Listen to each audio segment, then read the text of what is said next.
नमस्कार बच्चों, बहुत बहुत स्वागत है आपका अपने चैनल मैथ्स मैजिक में। बच्चों, जैसा कि आपको पता है कि मैं आपके लिए क्लासेस 6, 7, 8 की वीडियो अलग अलग टॉपिक और अलग अलग एक्सरसाइज पर प्रोवाइड कराता रहता हूं। तो आज उसी सीरीज में मेरी वीडियो बेस्ड है RS Agarwal class 8 exercise 20A, जिस चैप्टर का आपका नाम है volume and surface area of solid. इसमें आज मैं आपको एक्सरसाइज 20A के 2 क्वेश्चन की वीडियो दूंगा। वे 2 क्वेश्चन आपके क्वेश्चन नंबर 11 और 12 होंगे।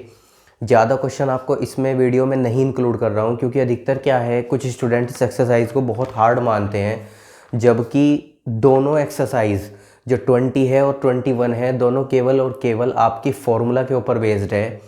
और ये जो 2 क्वेश्चन मैं आज आपको सॉल्व कराने वाला हूँ, ये दोनों क्वेश्चन इतने ईजी हैं, शायद आप लोगों ने सोचा भी नहीं होगा कि फॉर्मूला अप्लाई करने के बाद ये क्वेश्चन इतनी आसानी से आप लोगों के सॉल्व भी हो सकते हैं। ठीक है बच्चों, तो आज की वीडियो में मैं केवल और केवल आपको 2 ही क्वेश्चन सॉल्व कराऊंगा, क्वेश्चन नंबर 11 और क्वेश्चन नंबर 12। आप दोनों क्वेश्चन को ध्यान से देखेंगे, ध्यान से समझेंगे। कोई चीज़ अगर समझ में नहीं आएगी तो वहाँ पर वीडियो रोक लेना, उसका स्क्रीनशॉट लेना, सेव कर लेना, बाद में मुझे मेरे व्हाट्सएप पे भेजना। अगर कोई भी आपका डाउट आता है, कोई भी कंसेप्ट, कोई भी टॉपिक, कोई भी पॉइंट आपको समझ में नहीं आता, तो अपने सभी डाउट्स क्लियर किया करें। ऐसा नहीं कि मैंने आपको पढ़ा दिया और आपने पढ़ लिया और वहाँ पे आपके डाउट्स क्लियर ना हुए, तो उसमें मज़ेदारी वाली बात नहीं है।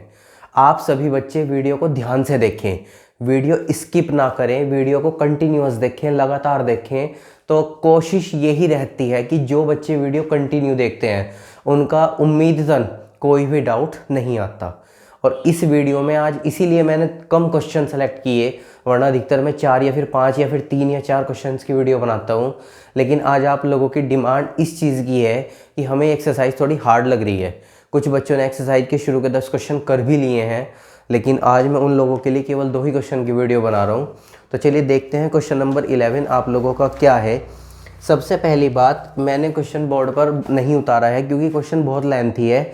So request to you, please सभी अपनी बुक ओपन कर लीजिए और मैं आप सबको बुक से क्वेश्चन पढ़ के बताता हूँ।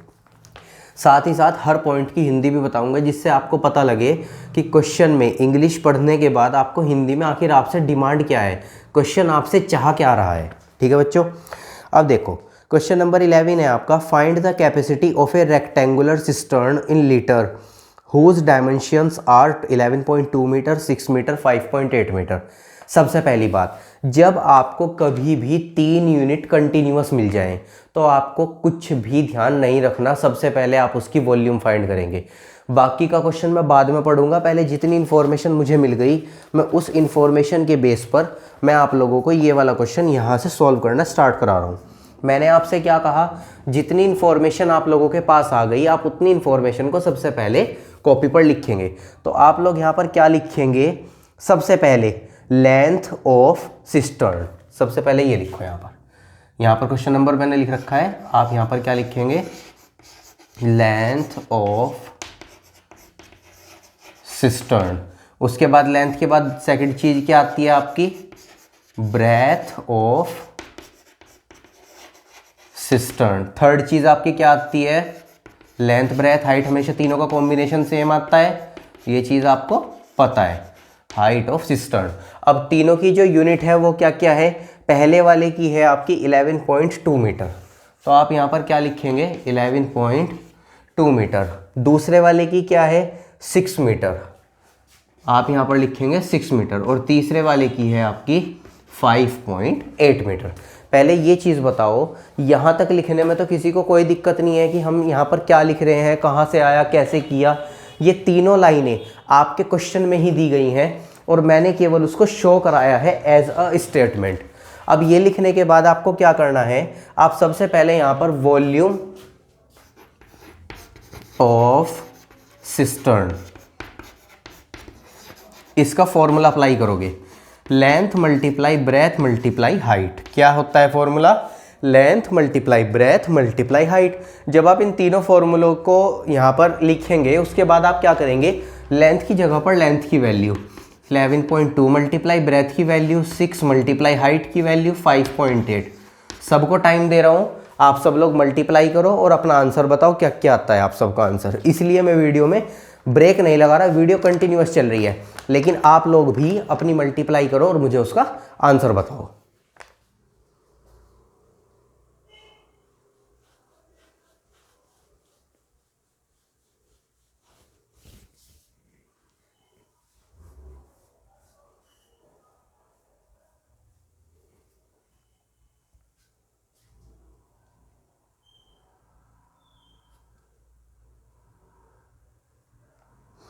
मेरा तो जो मल्टीप्लाई करके आंसर आया है 389.76।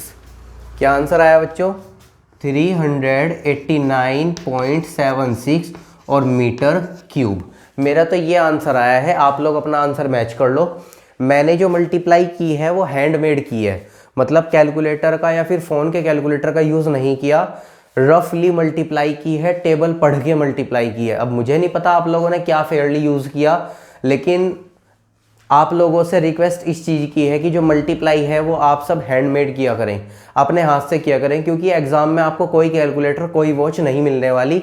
तो इसलिए मल्टीप्लाई करने की जो फास्ट प्रैक्टिस है वो अपने आप से किया करें। ठीक है स्टूडेंट्स।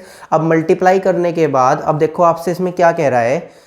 जब आपने क्वेश्चन पढ़ा था तो उसमें हमें ये दे रखा था, find the capacity of a rectangular cistern in litre. Litre का मतलब ये है, जो हमारा ये क्वेश्चन मीटर क्यूब में आया, अब हमें इसे लीटर में बदलना है। तो जो 1 मीटर क्यूब होता है आपका, इसमें इन तरह के क्वेश्चन में 1 metre is equal to 1000 litre होता है। अब जब आप इसे मीटर को लीटर में कन्वर्ट करोगे तो आप यहाँ पर हेडिंग डाल लोगे, ताकि पता रहे कि आपने कहाँ पर क्या किया है। Change into litre. जो आपका आंसर आया 389.76। अब इसकी मल्टीप्लाई जब आप 1000 में करोगे तो आपका आंसर कितना आएगा? 389,760 लीटर। बस पहले आपको इतना काम समझना है, ये इतना हमने किया क्या, उसके बाद बाकी का क्वेश्चन आपको समझाऊंगा। सबसे पहले तो हमने लेंथ को लिखा, length of cistern 11.2 metre, breadth of cistern 6 metre.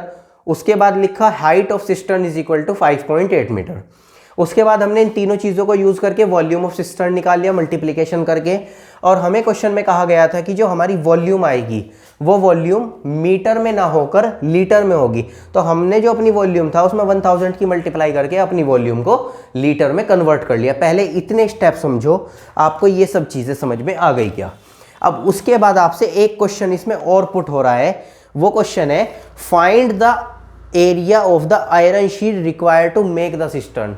अब उन्होंने हमसे ये पूछा है कि अगर हम एक सिस्टर्न और तैयार करते हैं तो कितनी आयरन शीट हमें चाहिए होगी। मीन्स हुआ अब हमें यहाँ पर उसका एरिया फाइंड करना है। तो एरिया ऑफ आयरन शीट का अब हमें यहाँ पर फॉर्मूला लगाना पड़ेगा। क्या होता है बच्चों area of iron sheet? Area of iron sheet, ये आयरन शीट है या जो भी चीज़ है ये तो हम अपने क्वेश्चन से पिक करते हैं, लेकिन एरिया का फॉर्मूला क्या होता है आपका? 2LB + BH + HL। मीन्स 2 की multiply length breadth, breadth height, height length. अगर आप ब्रैकेट के अंदर चेंज करना चाहते हो तो कर लो, कोई दिक्कत नहीं है। मतलब LB के साथ LH लोगे और फिर HB ले लोगे, कोई दिक्कत नहीं है। लेकिन ध्यान रखना हमेशा दोनों का पेयर तैयार होना चाहिए, ऐसा ना हो कि 2 पेयर एक जैसे के बन जाएं। जब आप यहाँ तक आ जाओगे तो उसके बाद आपको इसमें अपनी वैल्यू पिक करनी है। वैल्यू कैसे पिक करोगे आप सब? यहाँ पे इज इक्वल टू 2 आपका सेम। LB का मतलब है लेंथ और ब्रेथ की मल्टीप्लाई, जिसके बीच में आपका कोई साइन नहीं होता, वहां पर क्या होता है? मल्टीप्लिकेशन।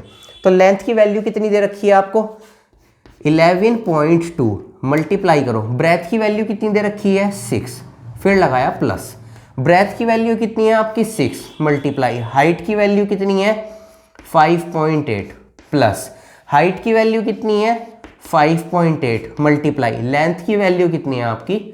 11.2। सबसे पहले तो ये वाली लाइन कंफर्म करो। आप सबको ये चीज़ समझ में आ गई क्या कि हम कैसे कन्वर्ट करके बार बार इसमें वैल्यू को रख रहे हैं। अब उसके बाद आपको क्या करना है? इंटीरियर मल्टीप्लिकेशन को सॉल्व करना है। तो मैंने इंटीरियर मल्टीप्लिकेशन मल्टीप्लाई करके अपने पास एक पेपर पर सॉल्व कर रखी है। तो मैं तो कंटिन्यूअस आंसर लिख रहा हूं, लेकिन आप लोग क्या करेंगे? मल्टीप्लाई करोगे, उसके बाद ही आंसर लिखोगे। ये यहाँ पर 11.2 है, यहाँ पर क्या है? 2। 11.2 की मल्टीप्लाई जब आप 6 में करोगे तो आपका आंसर आएगा 67.2 प्लस 6 की मल्टीप्लाई 5.8 में करोगे तो आपका आंसर आएगा 34.8 प्लस 5.8 की मल्टीप्लाई जब आप 11.2 में करोगे तो आपका आंसर आएगा 64.96। पहले ये चीज़ समझो, यहाँ तक का आपका कंसेप्ट क्लियर है। जो जो मैंने बोर्ड पर लिखा है आपको सब चीज़ समझ में आ गई। अब उसके बाद आपको क्या करना है? जो आपके ब्रैकेट वाली चीज़ है उन सबको प्लस करके, और जो ये हमारा 2 है बस इसकी मल्टीप्लाई करनी है। मैं यहाँ साइड में कर रहा हूँ, यहाँ साइड में देखेंगे। देखो ये बाहर वाला 2 बिल्कुल एज इट इज सेम, इन सबको प्लस करके जो हमारा आंसर आता है 166.96 आता है। कहो तो मैं प्लस करके दिखा दूँ। चलो मैं एक प्लस आपके लिए कर देता हूँ। 67.2 फर्स्ट नंबर, उसके बाद सेकंड नंबर का पहले पॉइंट लगाएंगे, फिर 8, उसके बाद 34, थर्ड नंबर का पहले पॉइंट लगाएंगे 9, 6, और लेफ्ट साइड में हमारे पास 64। अब इनको प्लस करना है। देखो कैसे करते हैं। जहाँ पर वैकेंट प्लेस होता है वहाँ पर हमें 0 लगाने की अथॉरिटी होती है, ये बात आपको पता है। यहाँ पर तो केवल 6 आएगा। 8 और 2 10 और 9 19 पॉइंट लगाकर 1 कैरी में, 7 और 1 8 और 4 12 4 16 6 कैरी, 6 यहाँ पर 1 कैरी में, 6 और 1 7 3 10 और 6 16। चेक करो 166.96 आप लोगों का आंसर आ गया क्या। मैंने ये मल्टीप्लाई करके अपने पास एक रफ पेपर पर रख रखी है, क्योंकि अगर मैं मल्टीप्लाई करने में यहाँ पर टाइम लगाऊंगा तो वीडियो ज़्यादा लंबी हो जाएगी। ठीक है, आप लोग जब वीडियो देखें और मल्टीप्लाई प्लस करने का ऐसा टाइम आए तो आप वीडियो को रोक लें, अपनी मल्टीप्लाई करें प्लस करें, उसके बाद अपनी मल्टीप्लाई प्लस को मेरी कैलकुलेशन के अकॉर्डिंग मैच करें। अगर कहीं ना कहीं आपकी चेंज आ रही है थोड़ा सा, मतलब मेरा और आपका आंसर डिफरेंट आ रहा है, तो इसका मतलब फॉल्ट आपकी कैलकुलेशन में है, आप में फॉल्ट नहीं है। करने वाले तो आप ही हो, आपका आंसर ही ठीक आएगा, लेकिन कहीं ना कहीं प्लस करते टाइम, माइनस करते टाइम, मल्टीप्लाई करते टाइम हमारी कोई चीज़ छूट जाती है या फिर मिस हो जाती है। तो उस चीज़ को चेक करें, दोबारा मल्टीप्लाई प्लस करें, ध्यान से करें, जिससे आपके जो आंसर है और मेरे जो आंसर है वो मैच हो जाए। जब आपका ये आ गया तो अब आपको इसमें मल्टीप्लाई करनी है। तो 166.96 की जब आप इसमें 2 में मल्टीप्लाई करोगे तो जो आपका आंसर आएगा 333.92 मीटर स्क्वायर। ये आपका क्वेश्चन नंबर 11 का फाइनल आंसर है। तो मीन्स ये हुआ क्वेश्चन नंबर 11 में आपके 2 आंसर आने हैं। पहला आंसर वॉल्यूम ऑफ सिस्टर्न जो आपका 389.76 आया, कन्वर्ट करने के बाद 389,760 लीटर आया। और दूसरा आंसर क्या आया बच्चों आपका, area of the iron sheet, जो आंसर आया आपका 333.92। अब बताओ क्वेश्चन नंबर 11 आप सबको समझ में आ गया। केवल और केवल 2 फॉर्मूले लगाने हैं, 2 फॉर्मूले लगाने के बाद आपका ये क्वेश्चन कंप्लीट हो जाएगा।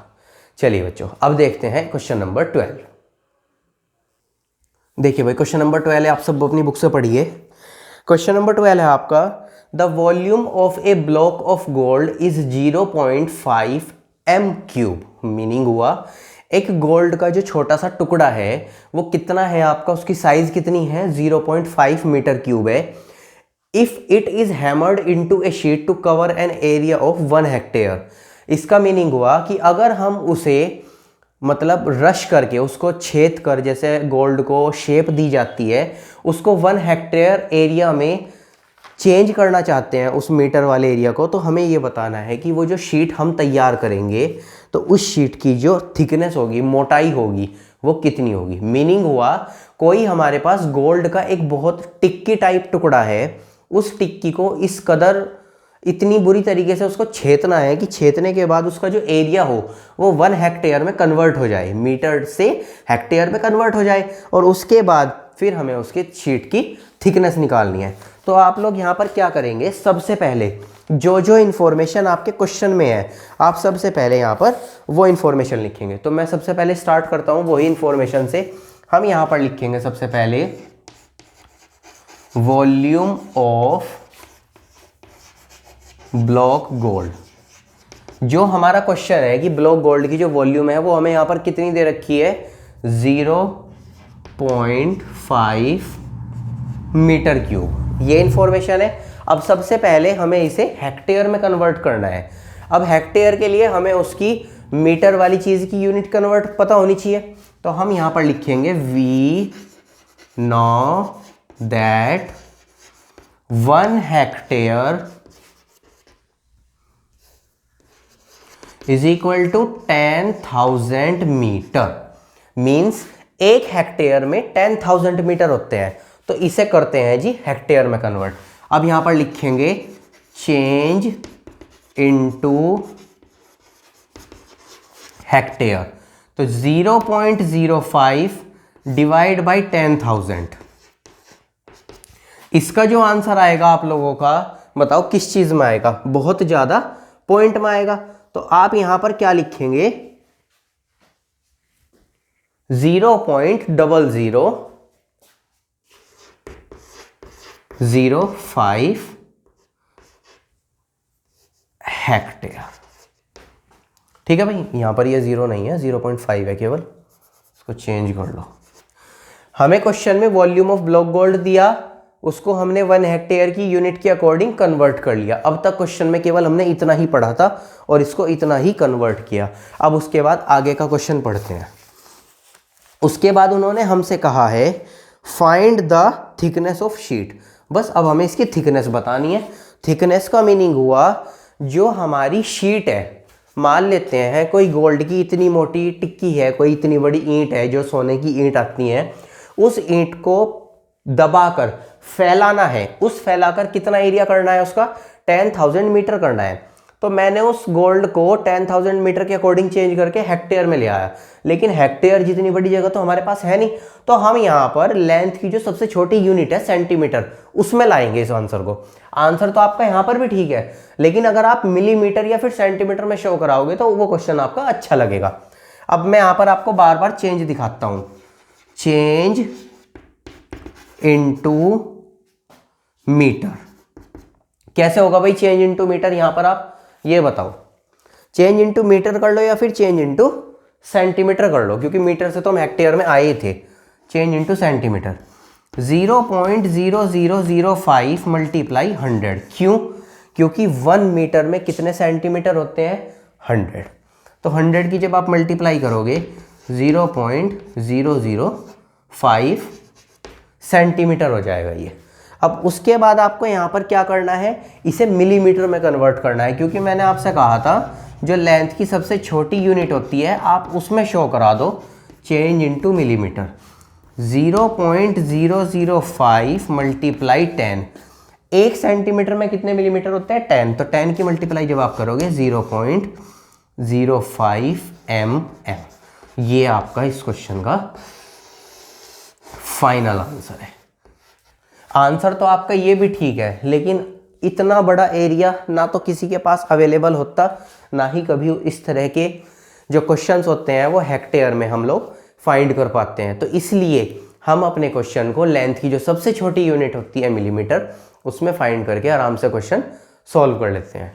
ठीक है स्टूडेंट्स, तो ये थे आज की वीडियो के कुछ 2 इंपॉर्टेंट क्वेश्चन। इसमें से क्वेश्चन नंबर 12 आपका मोस्ट इंपॉर्टेंट है, जो अधिकतर जिस टर्म में आप लोगों का ये चैप्टर आना होता है उस टर्म में ये वाला क्वेश्चन आपका अधिकतर जरूर आता है। तो आप सभी बच्चे इस क्वेश्चन की स्पेशल टू स्पेशल प्रैक्टिस करें, ध्यान से समझिए। क्वेश्चन में तो इसमें कोई भी फॉर्मूला नहीं है, केवल और केवल 2 यूनिट कन्वर्जन है। उन यूनिट कन्वर्जन को ध्यान से पढ़ें, कहाँ पर कौन सी चीज़ किस यूनिट में कन्वर्ट हुई है, और उसके बाद अपने क्वेश्चन को आसानी से सॉल्व करें।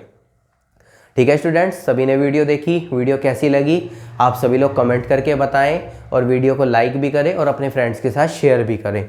और जो स्टूडेंट्स आज पहली बार हमारे चैनल की वीडियो देख रहे हैं वो बच्चे चैनल को सब्सक्राइब कर लें, जिससे जो आपके क्लास से रिलेटेड वीडियोस हैं या फिर जो भी इंफॉर्मेशन है वो सभी आप तक सबसे पहले पहुँचे। और साथ ही साथ चैनल के इसमें वीडियो के डिस्क्रिप्शन में मैंने आपको व्हाट्सएप ग्रुप का लिंक भी दे रखा है, जिसमें हमारे चैनल से रिलेटेड सभी इंफॉर्मेशन आती हैं। आप उस ग्रुप को भी ज्वाइन कर लें, और अगर किसी को भी कोई भी क्वेरी है, कोई भी प्रॉब्लम है, डाउट्स है, तो आप लोग कमेंट करके मुझे बता सकते हैं। ठीक है बच्चों, मिलते हैं नेक्स्ट वीडियो में किसी नेक्स्ट टॉपिक के साथ। अभी के लिए बाय बाय।